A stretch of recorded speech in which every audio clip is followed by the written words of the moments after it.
see it, this Saturn-sized world wouldn't look like anything in our solar system.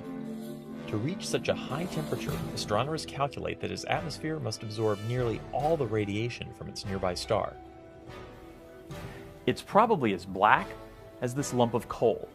The only light from it would be the thermal emission from its sunward-facing hotspot. Cyclops may indeed look like a giant black eyeball with a glowing iris. I was just playing with this 3D solar system viewer. I'm under the impression that this Nibiru planet might just be out there. So, what I did here was, I'm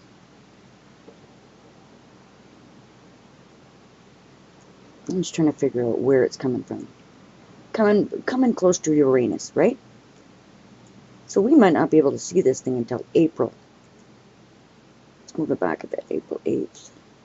See, there's Uranus. So if this little planet that we're all looking for is coming by Uranus, then we're not going to be able to see it. It's behind the sun, right? Let's move that. See, there's April. Let's go to geocentric view. I don't have a telescope, like a banana. Geocentric. See, here's Uranus right there. Let's turn it around. A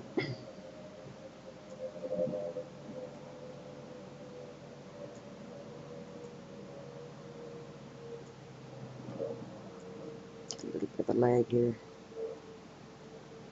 High graphics. See where Uranus is? From our perspective, Uranus is over here. So that sun's really bright. We might not be able to see her until late April. We should definitely be able to see it by the end of April, right? Beginning of May. So I think we should all start looking. Well, don't stop looking. But we should all start really looking beginning of May. If she's out there, we should probably see her by May, right? Of course, chemtrails and freaking clouding us out. Disinformation and hiding truth, and it's, what are you hiding? Why? Won't we all eventually know? I guess preparing for it. We don't want too many people to survive, right? Because, we do have the Georgia Guidestones say only, 500 million people should be here. Never wrote that. Some of the theorists say that Planet X is a planet, whereas others say that Planet X is really a star. And on Nibiru, a number of people claim that Nibiru is a planet, and yet other people claim Nibiru is also a star, or could be a star. There's this claim out there that they're two different objects, that Nibiru is the name of the star, and Planet X is the name of the planet next to it. Alternatively, some people say that Planet X is the brown dwarf star, which is basically the small star with Nibiru in orbit. If we put the names to one side for now, there seems to be the general consensus by the Nibiru Planet X theorists that there's a number of possibilities. There's a possibility of a star-like object and at least one planet, maybe more. It's claimed by some theorists that there are a number of planets around this brown dwarf star. Some people suggest that the legends of Nibiru and other gods of ancient times within Babylon and indeed beyond relate to some of these planets, and possibly even the inhabitants of those planets. Some theories relating to the planet or planets which may be inhabited speak of UFOs and alien abduction, as well as the ancient accounts of gods being connected to the inhabitants who come to Earth to collect resources whenever that mini solar system is on a close orbit. Many people out there believe the basic theory that there's a planet out there with a very long orbit. Exoplanets, because they have the most extreme conditions we've ever seen. Their official names, HD 149026b and HD 189733b, are based on the catalog numbers of their host stars. Personally, I'm going to call them something unofficial but easier to remember: Cyclops and Storm, the hottest and windiest known planets. Both of them are so-called hot Jupiters, a class of gas giants like the outer planets in our solar system. But their orbits would fall well inside that of Mercury, and that makes them hot. It also makes their years short, taking only 2 or 3 Earth days to orbit their stars. Our first exoplanet, Cyclops, can be found in the constellation Hercules, orbiting a sun-like star that's about 250 light-years away. Its day side is a blistering 2300 degrees Kelvin, according to infrared Spitzer observations made by astronomer Dr. Joe Harrington and his team. That's a lot hotter than the inside of a blast furnace, and sets the record for known planetary temperatures. If we could actually see it, this Saturn-sized world wouldn't look like anything in our solar system. To reach such a high temperature, astronomers calculate that its atmosphere must absorb nearly all the radiation from its nearby star. It's probably as black as this lump of coal. The only light from it would be the thermal emission from its sunward-facing hotspot. Cyclops may indeed look like a giant black eyeball with a glowing iris.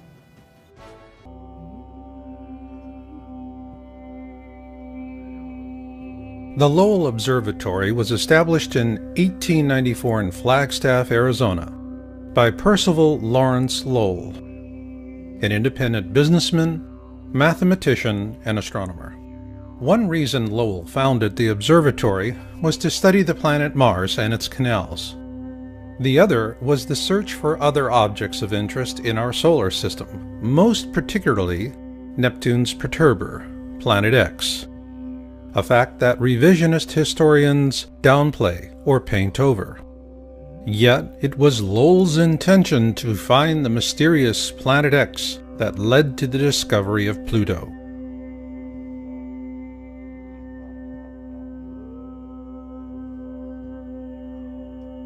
In 1929, 14 years after Lowell's death, a young astronomer by the name of Clyde W. Tombaugh was retained by the Lowell Observatory to carry on the search for Planet X. And on February 18, 1930, he discovered Pluto. At the time, astronomers believed he had found Planet X, Neptune's perturber. Consequently, the topic of Planet X languished for some time after Tombaugh's discovery. However, after the discovery of Pluto's moon Charon in 1978, it was determined that Pluto lacked the mass to be Neptune's perturber, as it is only about 60% the size of our own moon. So with that, the search for Planet X was once again afoot. It's also interesting to note that Pluto was later demoted to the status of a dwarf planet in 2006 by the International Astronomical Union.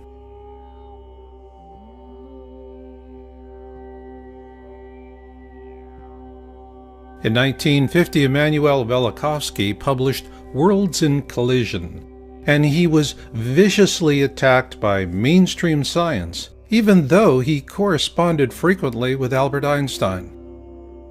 What generated this medieval response from modern science is that Velikovsky used ancient accounts to question the Darwinian notion of evolution with evidence of periodic cataclysms caused by large objects flying through the core of our solar system. Despite ruthless suppression, Velikovsky's work reawakened an open discussion of Planet X, and following that, a steady trickle of interest emerged, both in mainstream science and the media.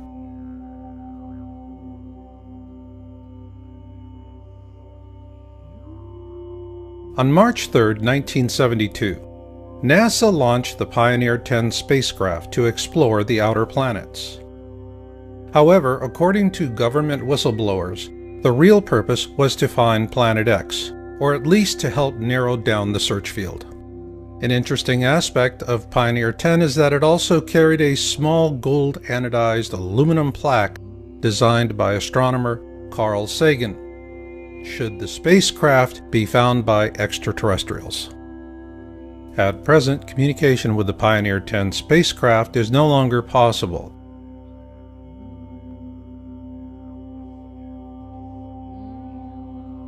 Following the launch of Pioneer 10, the topic of Planet X would have languished again had it not been for Zecharia Sitchin, the author of The 12th Planet, which was first published in 1976.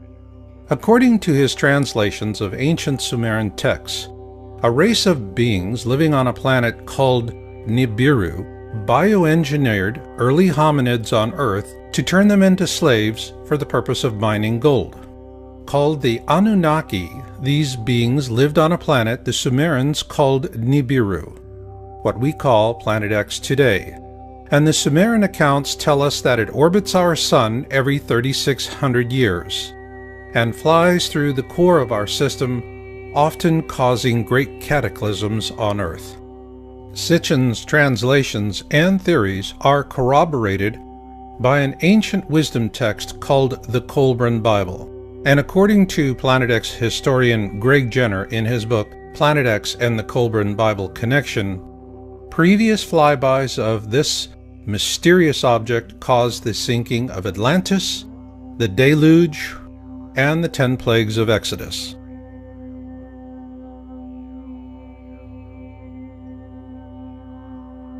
Although Sitchin was continuously mocked and attacked by fundamentalists, our government took his work seriously, and on January 25, 1983, NASA launched the Infrared Astronomical Satellite, IRAS. Its mission was to map the sky using infrared. According to NASA, IRAS was unable to complete its mission due to a failure in its supercooling system, and much of the data collected from the probe was classified and has never been disclosed. Several government whistleblowers say that this was a cover-up because NASA shut down IRAS after it imaged Planet X.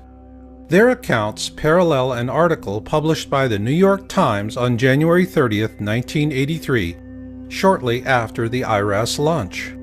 Evidence assembled in recent years has led several groups of astronomers to renew the search for the 10th planet. They are devoting more time to visual observations with the 200-inch telescope at Mount Palomar in California. They are tracking 2 Pioneer spacecraft, now approaching the orbit of distant Pluto, to see if variations in their trajectories provide clues to the source of the mysterious force. And they are hoping that a satellite-borne telescope launched last week will detect heat signatures from the planet, or whatever it is out there. It is important to note that the term Planet X was also used to refer to a 10th planet. However, after Pluto was demoted to a dwarf planet in 2006, that definition became irrelevant. But what is relevant is what IRAS imaged and the consequences of those observations.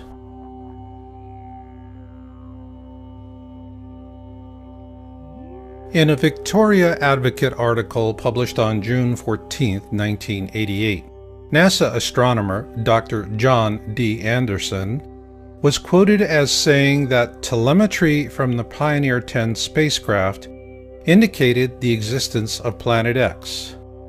Also note that this article was sourced from Google News and was featured in Yowza.com's March 2012 article titled "The Planet X Cover-Up in the Mainstream Media." Following publication of our article, the entire June 14, 1988 edition was deleted from the Google News site. However, a complete copy is available for Yowza.com subscribers.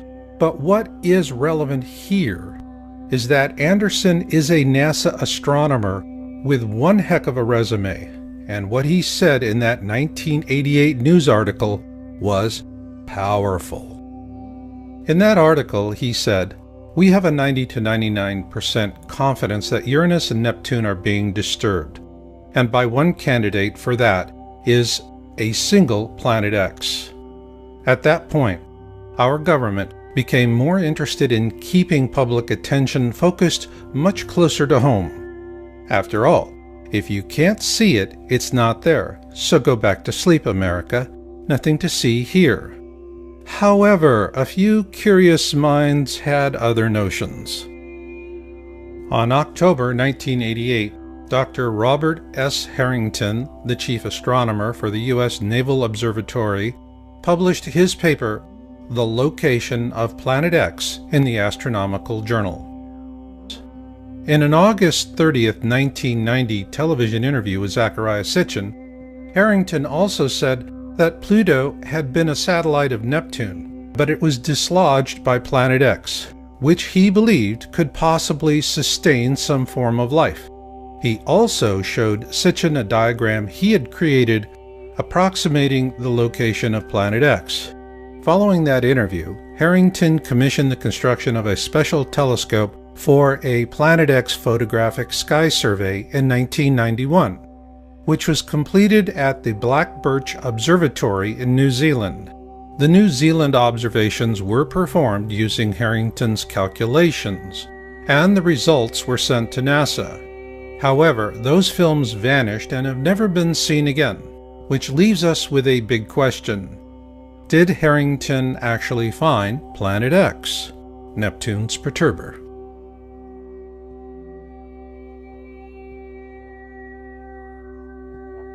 In 1992, Sitchin produced a documentary titled, Are We Alone in the Universe? At the end of that film, Sitchin quotes a NASA press release from that same year.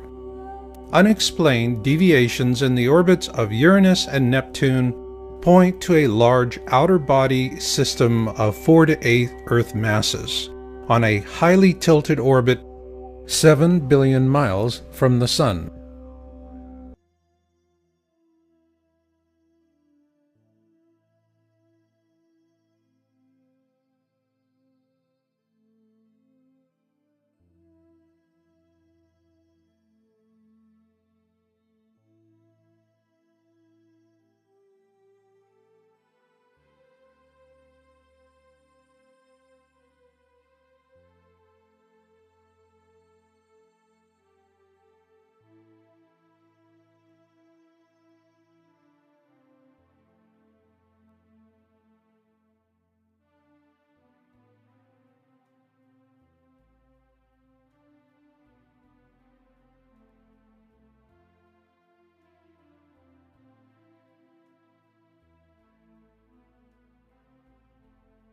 I mean, if we discovered that space aliens were planning to attack, and we needed a massive buildup to counter the space alien threat, and really inflation and budget deficits took secondary place to that, this slump would be over in 18 months. And then if we discovered, whoops, we made a mistake, there aren't actually any space aliens. So we need Orson Welles, is what you're saying. No, there was a Twilight Zone episode like this in which scientists fake an alien threat in order to achieve world peace. Well, this time we don't need it. We need it in order to get some fiscal stimulus. You to vote on the news, and here's the winner. There's a huge, hidden, heavenly body right here in our solar system. Evidence is mounting that either a brown dwarf star or a gas giant planet is lurking at the outermost reaches of our solar system, far beyond the planet Pluto. According to the British newspaper The Independent, the object is 4 times the size of Jupiter. Experts say the presence of such a massive object could explain why a barrage of comets has been coming from that direction.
God is our refuge and strength, a very present help in trouble.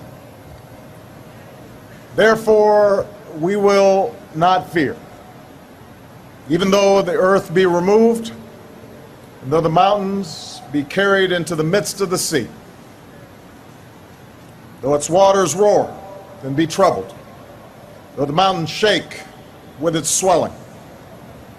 There is a river whose stream shall make glad the city of God, the holy place of the tabernacle of the Most High. God is in the midst of her. She shall not be moved. God shall help her just at the break of dawn. The nations raged, the kingdoms were moved.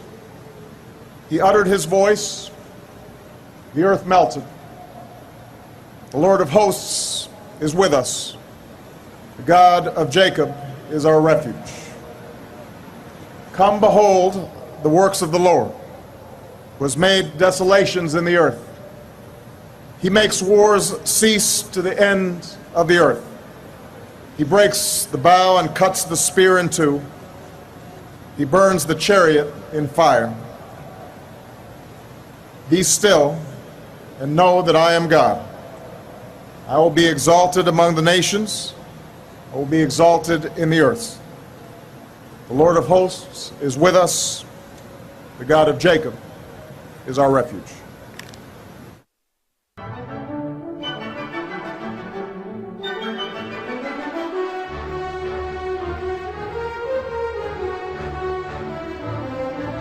You're on the air. You're talking to Crew 4T, and I thought I might give the listeners an eyewitness account of what was seen. Basically, we've been following this thing since February, and when I talked with Astro Patriot and I first saw the first video that he showed had this huge wave of radiation and orbitals were popping out. And I didn't really want to believe it, so I went and bought a scope, a Meade LX200 8-inch scope. And it took me basically until May to get it up and running and figure it out. We still didn't quite have the kinks of the camera part out, but we were able to get some viewing. Right on the 29th, 30th, and 31st of May, it basically was motionless in the constellation of Leo with Regulus as the dominant star. And the alleged comet is over to the left. Over to the right, right around Regulus, there was this huge sort of black area. Black area such that every now and again it would move over, cover Regulus, and you could see the light from Regulus bending over the edge of what we now know as the gravity well. You could see the light bending over their fingers, and then it would move away, and you'd see Regulus as a point in the sky. After studying this for some time, I noticed over on the right-hand corner of this dark area, a little red orbital coming out in a bit of a squirrely figure-of-8 sort of pattern. About then, I started to look up at 12 o'clock, and I saw two more orbitals that popped out. They were white. Then I started looking all around this area, and then over on the left, there were two that were blue that sort of popped in and popped out and popped in and popped out. Also, just underneath here, at about 6 o'clock, were two more white objects or orbitals that were popping out. Now, what's interesting about this, the French, I can't think of the name of their team, but on March 3rd and March 5th, they took a video of this movement across the sky, and it showed all the orbitals. After that, they only showed pictures of the single solitary comet. They didn't show any more time-lapse films. All they did was point to the one area was a comet, and what you really wanted to see was over to the right of that. They didn't take any more pictures of that. I'm sure they saw it. They just didn't take any more pictures. In any event, it scared me so bad that night on the 29th, I immediately called I immediately spoke with Carol and one of the other members of our group.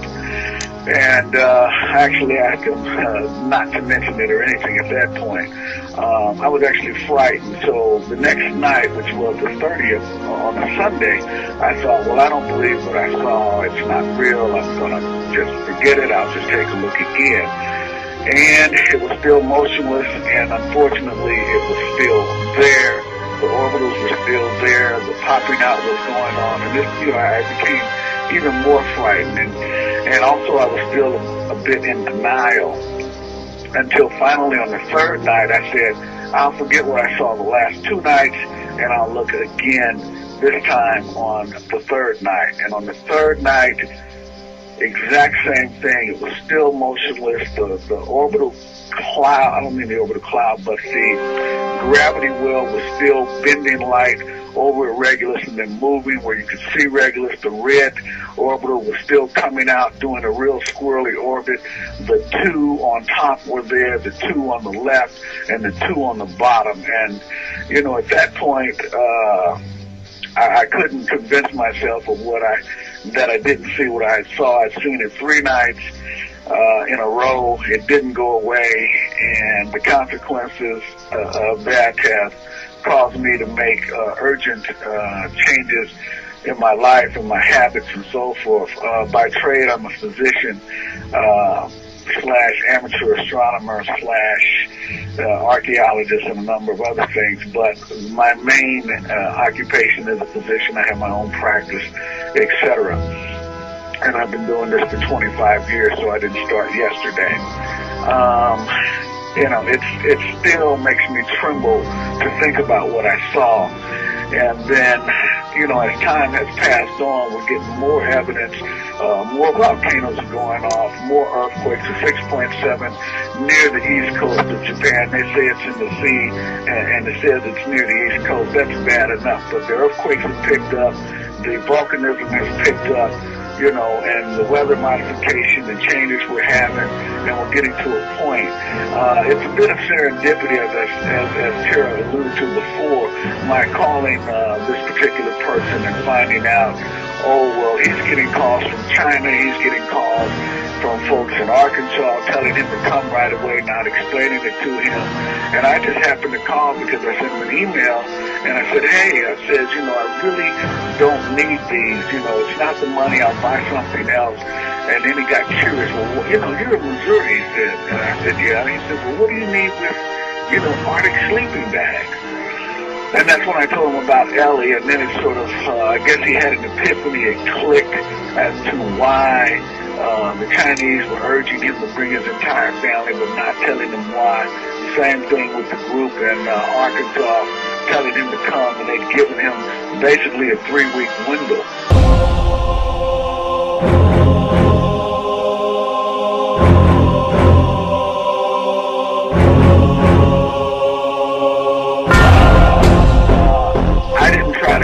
Time to notice that it coincided with the 7th of July and the crossing of Saturn's orbit. My time frame was still is August 1st, but I'm getting more anxious by the day. And so folks need to know this is real. They need to wake up. I'm past the point of trying to wake anybody up.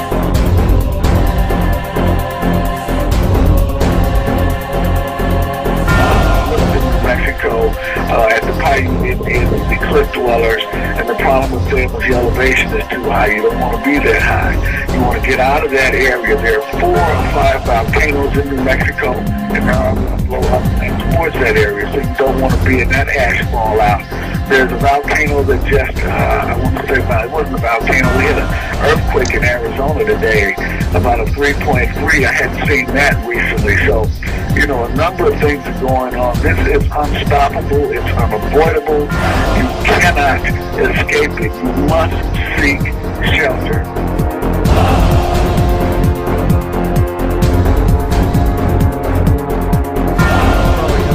Quickly and then continue from the chat room. Wants to know if you're talking about Planet X or Elenin, and I've never thought Elenin is Planet X. Terrell's pretty stuck on that, but I think Elenin is a result of it. It's a comet that's been kicked in.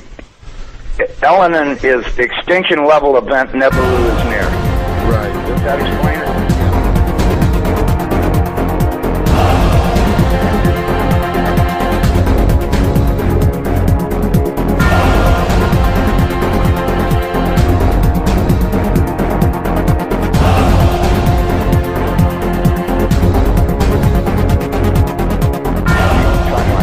We estimated that this thing is traveling around 3,500 miles an hour, okay? Okay. That was our estimate of its speed. Now, it has been picking up speed, and that's the reason why we think it's going to arrive early, because when it comes around the backside of the sun, it's got to double that speed in order to attain breakaway speed to leave the sun and not wind up orbiting it. It's never orbited the sun in the past that we know of, so that means that it's going to have to attain breakaway speed to head back out into space. Now, you look at the NASA videos, photos, and all this other crap those morons put on the internet. This thing is coming in, it's going to, as soon as it goes around the top of the sun, it's going to go back out into space. Right. And it's going to do this really fast. When it goes past us, it's going to go past us so fast that we'll almost have no time to get ready. That's my opinion, but, you know, just drawing it out on paper a few times and thinking about it, and I went, you know, if this thing picks up enough speed to make breakaway speed, then that means it's going to come past us. You know, this thing, according to what I was told, is that this thing is approximately 47,000 miles in diameter, you know, 4 or 5 times the size of the Earth, and it'll come past us, and we won't have a lot of warning, and we won't get to see it in the sky until it's on us. I think the NASA timeline is completely off. I think this thing's going to arrive much earlier than they say it is. You know, I know they're saying October, but, you know, if you look at the, you know, now, I was told that the poles are not shifting at 42 miles a year, they're shifting at 42 miles a day. And the reason is because this planet is rolling over to face this thing. Now, when it goes by, it's not going to push our North Pole away. It's going to grab our southern pole with its northern pole, and it's going to be like somebody kicked this planet in the ass. That earthquake that it talks about in Revelations, when the opening of the sixth seal comes, from what I've been told, that's very accurate, because that's exactly what's going to happen. There's going to be a massive earthquake when it locks onto us. As it goes past us, we're going to follow it right upside down. The oceans are just going to be roaring from pole to pole, as you could well guess they would, because if you take a planet that's 7,000 miles across and roll it upside down in 30 minutes, you're going to have some real serious problems with wind and water. We should be preparing to expect this thing to show up anytime. That's what's going to happen. Hopefully nothing in this mess will hit us, even though it does say it will in the Bible, leastwise it does in my Bible. It says we can expect all kinds of problems. We were looking at asteroids right close to this thing. There's asteroids that are floating around right near the, that are orbiting the main sun itself. These things appear to be about 500 miles across. And as you go back into the tail, you get into meteorites that go back for millions of miles in the tail. This thing looks like a giant red teardrop-shaped dust cloud. And you can see, once if you're able to see it up close like we did, you can see every speck out there. I guarantee you there's trillions of meteorites falling.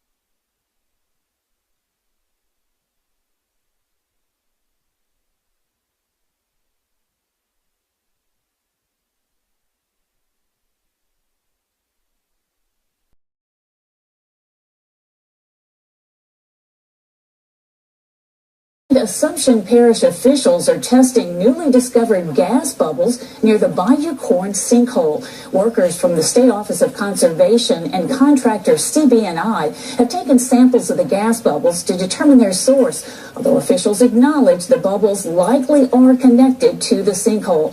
Parish officials say the new bubble site in Grand Bayou is about 1/3 of a mile north of Highway 70. Scientists think the gas presents an explosion risk for residents, and that's why the area has been under an evacuation order since the sinkhole's discovery 18 months ago. It's about 700 feet wide, more than 150 feet deep, and it's growing. This giant sinkhole in Texas appears to be swallowing everything in sight.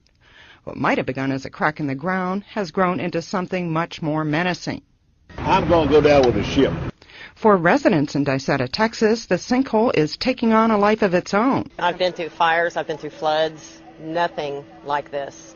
Never imagined we'd ever go through something like this. Geologists are still trying to figure out what caused the sinkhole and if there's any way to stop it. Officials say the sinkhole's growth has slowed overnight, while local residents are keeping their sense of humor, naming it Sinkhole de Mayo.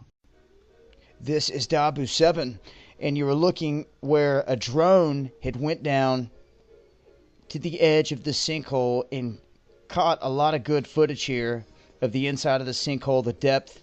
I got it on the backup channel. I'll leave a link. Also has footage of everything going down and crashing through the floor. So I'll leave a link so you guys can check that out. And now we have a new sinkhole opening up. They've evacuated homes. Hemel Hempstead, 20-foot sinkhole opens up here under the road, right next to it. Huge hole opens up. 17 homes have been cleared, and they sent these people out of there. They wanted everybody around completely out. And as you can see here, it's approximately 30 foot wide, 20 foot deep. With this guy standing, I mean, that shows a pretty good view of it right there. But, you know, they have a good point. They're saying that they're trying to blame this on the weather, and that it's because of all this massive flooding and water and all that they're seeing all this. But they're saying that, hey, we've been seeing this before this. So, regardless, I wanted to update you guys. Another huge sinkhole opens up here. All that had to do was give way right where he's standing, and people are dead driving along that road. So, be careful. Eyes on your surroundings at all times. Y'all stay safe. I'll leave links. Till next time, it's been Dabu 7. Peace.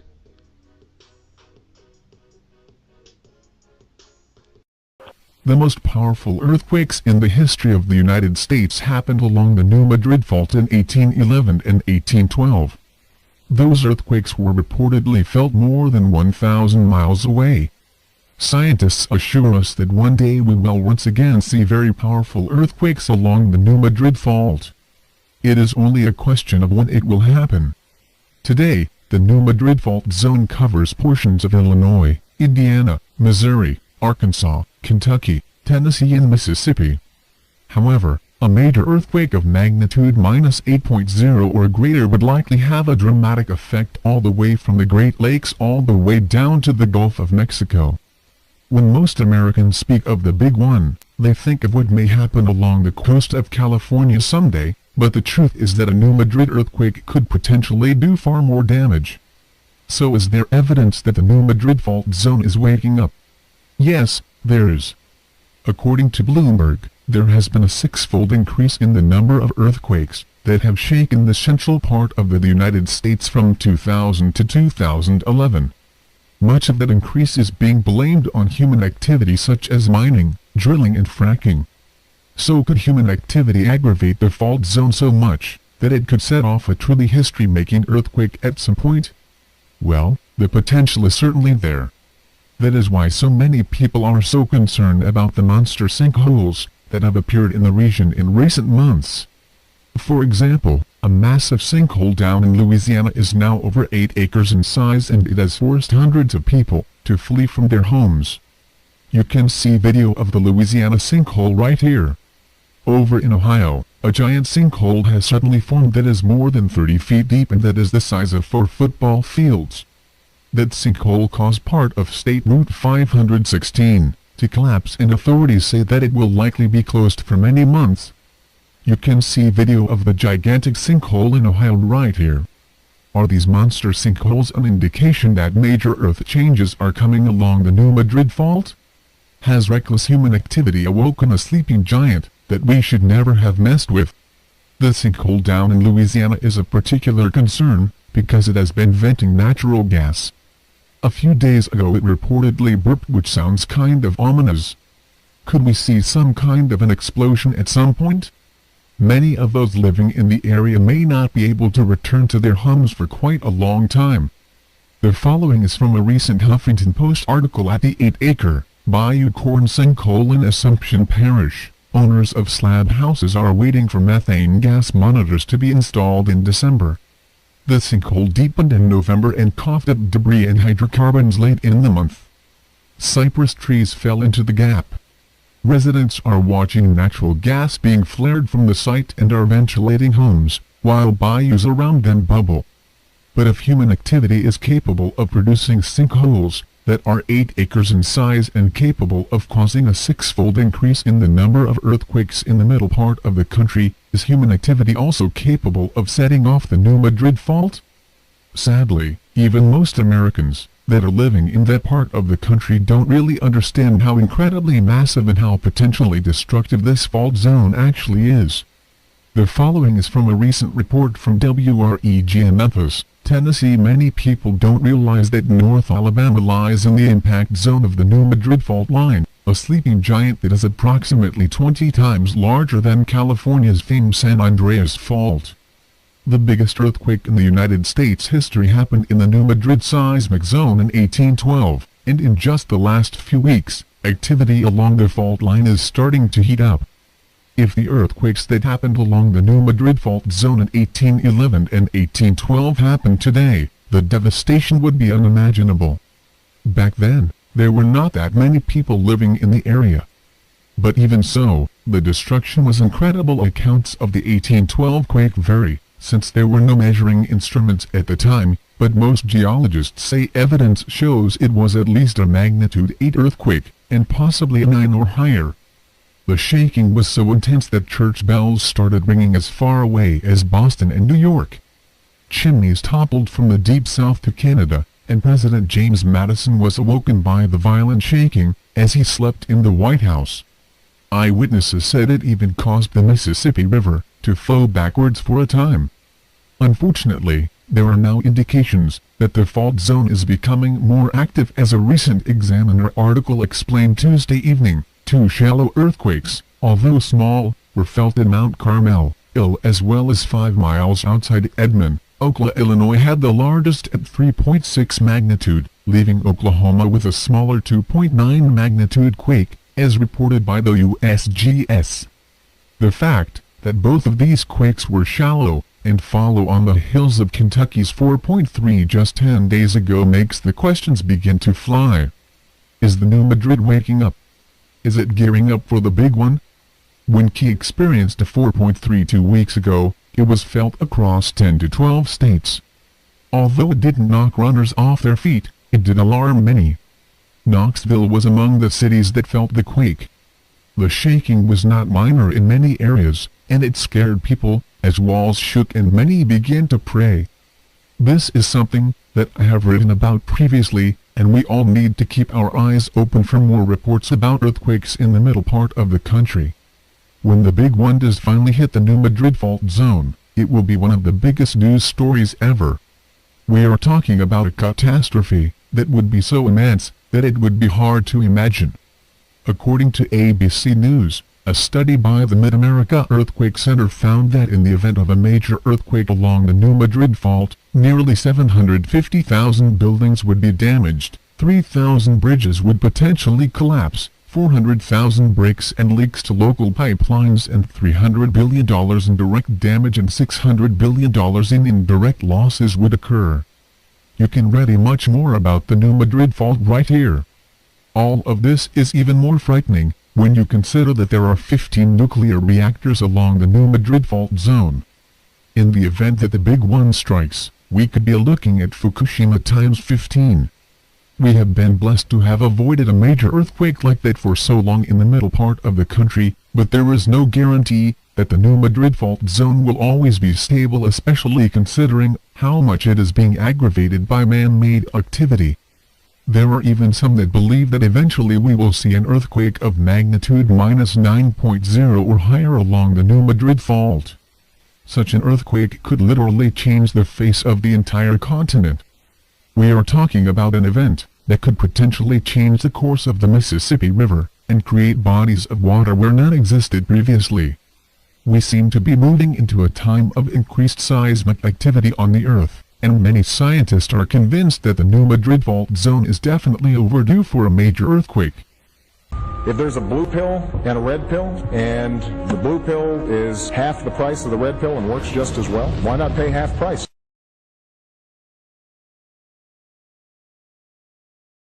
Massive sinkhole in Bayou Corn are inches away from seeping into the freshwater bayou. A protection levee built to keep that material in the sinkhole is sinking. This is Adrian Pittman gets answers on what could happen if the protection wall gives way. Assumption Parish officials fear the break in the berm could cause major environmental damage in the area, leaving them on high alert. Another year and the same problems in Bayou Corn. It's a little bit frustrating that, all this time has elapsed and here we are, we're still worried about the sinkhole. A growing sinkhole, continuous seismic activity, and cracks in the protection berm around the sinkhole. There's still a lot of things going on way below the surface of the earth where we can't really tell what's going on. If that south berm is still subsiding, still cracking, that means something's happening down below. Since last week, activity along the sinkhole has stopped because increased amounts of micro-earthquakes. Because of those small quakes, the protection wall is dropping into the sinkhole. At this point, you would think we'd have a clearer picture in our mind as far as what to expect in the future, but that future is still very cloudy right now. Since October, the berm has dropped a total of 4 feet, and within the last week, it's dropped a foot alone, leaving residents and officials here in Assumption Parish concerned. The subsidence itself is only about 6 to 8 inches above the water currently. Meaning salt water could eventually creep into the swamp and bayou if nothing is done. Take a look at these pictures. You can see how much the berm has sunk since last week. Environmental risk to vegetation, trees, possibly fish and so forth, and try to avoid that, and that's what the containment is for. But residents will remain hopeful in 2014. We hope for the best. We hope we can bring some conclusion to this, but I really think the sinkhole itself, we're going to be dealing with that, I think, from years to come. A spokesperson for Texas Bryan says crews will begin repairing the berm tomorrow, and there are plans in the works to extend the southern berm so it won't continue to subside. Adrian Pittman. They had taken the earthquake monitors offline. But this was interesting. Human rights defender Senator Fred Mills believes that it appears Assumption Parish Salt Dome sinkhole is becoming another ongoing man-made Lake Peigneur catastrophe, a government-supported oil and gas industry genocide through poisoned water, according to his interview Sunday by Deborah Dupre. Mystery gas bubbles plaguing Bayou Corn sinkhole area are also increasing at Lake Peigneur. I think I'm pronouncing that right, maybe not. 80 miles west of the sinkhole. Okay, but what I'm going to play for you now is this YouTube video. It's only approximately 10 minutes long. Lake Peigneur's oil rig hits a salt mine and causes mayhem. This video gives an excellent and thorough background of what happened in 1980. It's obvious that while we can't understand much of what is going on today with all of these catastrophes, all of them, BP oil spill, the Louisiana sinkhole, all of the tornadoes and the snowstorms, no, because man is lying. The lying is so pervasive in our society that we cannot get to the truth any longer. What is also very clear is that corporations are destroying Earth. They are destroying planet Earth, and there are cover-ups in every catastrophe, and the citizens of every country are denied access to documents, they're denied access to meetings, they're denied access to the information that they need to protect themselves and their families. When did you first notice these sinkholes? Well, when that hole started getting bigger in there, once I removed the rock and I cleaned off the garage floor, and I noticed where the water was going, it was making a hole and kept getting larger and larger. And as time grew on, that's been maybe within the last 3 months. Okay, let's go look at that one in the garage again. Dramatic pictures out of Ohio this morning. Take a look at this. It's of a sinkhole where it swallowed up a car while it was traveling down a busy street. Officials saying the sinkhole was at least 10 feet deep. Rescuers had to lower a ladder down so that the driver could eventually climb out. Now,